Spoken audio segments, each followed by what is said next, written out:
وَمِنَ النَّاسِ مَن يَشْتَهِي الْحَدِيثَ لِيُضِلَّ عَن سَبِيلِ اللَّهِ بِغَيْرِ عِلْمٍ، لوگوں میں سے کچھ ایسے بھی ہیں کہ جو کھیل کی باتیں خریدتے ہیں، کھیل کود، اور تاکہ لوگوں کی توجہ ادھر ہو جائے.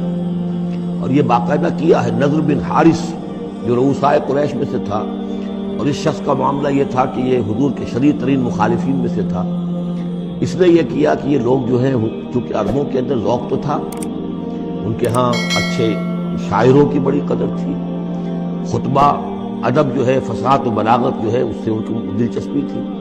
قرآن مجید کی فصاحت اور بلاغت انہیں اپنی طرف کھینچتی تھی. وہ چاہتے تھے کہ یہ لوگ سنیں ہی نہ. تو وہ کہیں سے شام گیا اور وہاں سے کوئی گانا گانے والی ایک لونڈی لے آیا جو بہت اچھا گانا گاتی تھی، اور اس کی محفلیں اس نے منعقد کرانی شروع کر دی تاکہ لوگ آئیں یہاں پر اور یہ اس میں مگن رہے اور رات کا وقت وہاں لگائیں تو دن میں سوئیں. بہرحال کسی طریقے سے ان کی توجہات جو ہے اس کو محمد کی طرف سے ہٹا کر صلی اللہ علیہ وسلم تو ان چیزوں میں لگا دیا جائے.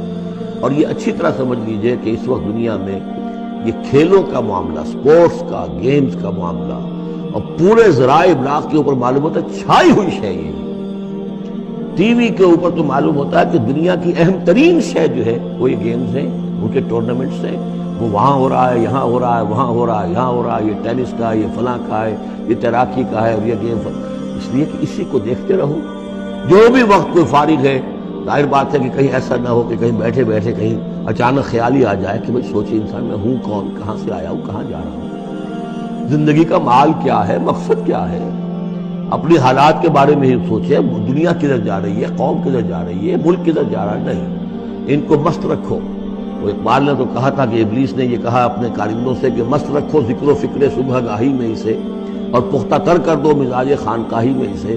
اس سے اگلی بات ہے کہ جو آج دنیا کے ابلیسوں نے جو ایجاد کی ہے، یہ کھیل کود، اسی طریقے سے یہ ایکٹرز، یہ ڈرامے، اور پھر ان کے ایکٹرز اور ایکٹریسز کی زندگیاں اور ان کے جو بھی سکینڈلز ہوں، جس طریقے سے کہ ان کو دنیا میں پھیلایا جا رہا ہے تاکہ وہ نوجوان نسل بھی بس ان دلچسپی میں پڑی رہے.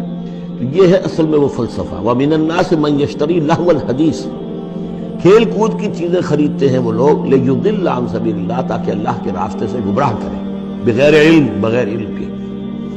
وَيَتَّخِذَهَا هُزُوًا، اور اللہ تعالیٰ کا جو معاملہ ہے اس کو یہ وہ ہنسی ٹھٹا بنا دیں.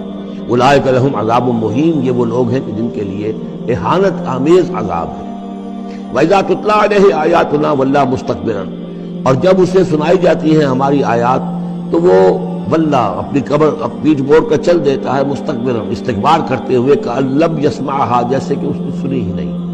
کان فی اذنیہ وقرا، گویا کہ اس کے کانوں میں کوئی ثقل ہے، بوجھ ہے، اس نے سنا ہی نہیں کیا محمد نے سنایا ہے. فبشرہ بعذاب الیم، تو اے نبی اس شخص کو دردناک عذاب کا آپ کی بشارت دے دیجیے. کہ وقت کا ضیاع جو ہے ایسے کام، اصل میں دیکھیے اصل ہمارا ایمان ہے کہ یہ زندگی عارضی ہے اور محدود ہے. آخرت کی زندگی ابدی ہے، بہت بڑی ہے، بہت بہتر ہے. بل تؤثرون الحیات الدنیا والآخرۃ خیر وابقیٰ. ایک بات، اب اس محدود زندگی کے اعمال کے نتائج اس لامحدود زندگی میں نکلنے ہیں. لہذا اس زندگی کا ایک ایک لمحہ انتہائی قیمتی ہے. Why to waste it؟ اسی لمحے سے آپ کو آخرت کمانی ہے. اسی کو قرآن مجید میں سورہ مومنون کے شروع میں کہا گیا ہے، قد افلح المؤمنون الذین هم فی صلاتهم خاشعون الذین هم عن اللغو معرضون.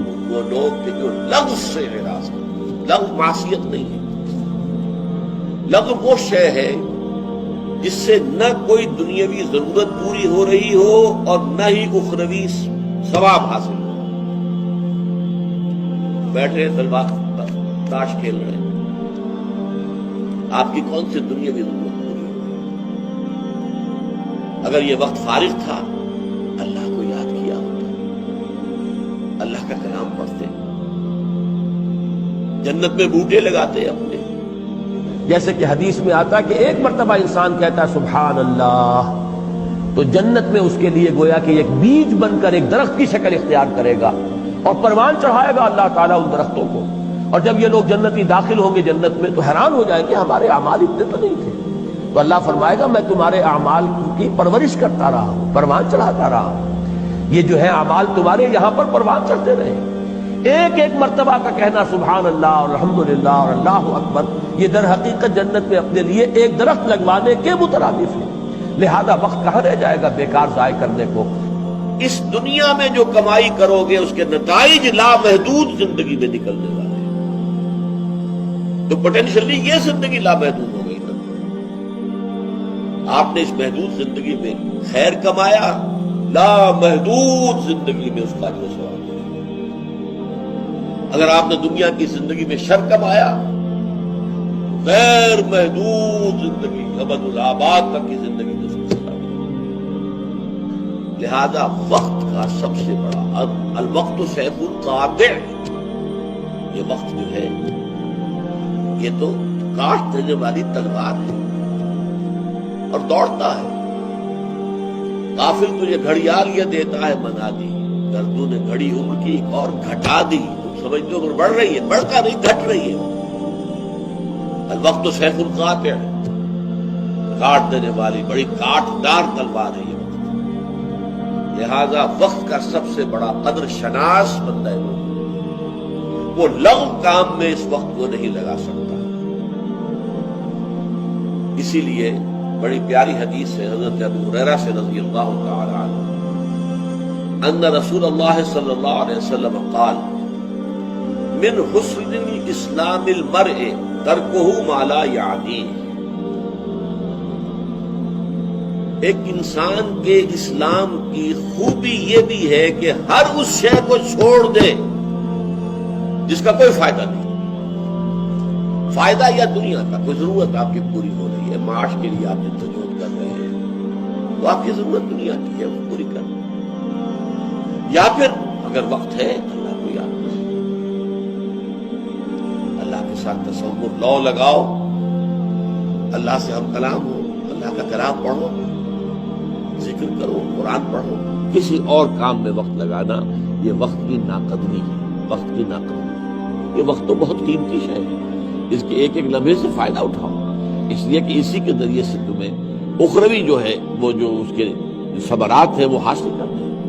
حضور نے فرمایا، بڑی پیاری حدیث ہے جو یاد کرنے کے قابل ہے، الدنیا مزرعۃ الآخرہ، یہ دنیا جو ہے آخرت کی کھیتی ہے، اس کھیتی میں آپ ہل چلاتے ہیں، کاشت کرتے ہیں، اس میں آپ نیک اعمال کرتے ہیں تو اس کی آپ کو فصل ملے گی قیامت میں آخرت۔ تو یہی دنیا ہے، یہاں بوؤ گے تو وہاں کاٹو گے۔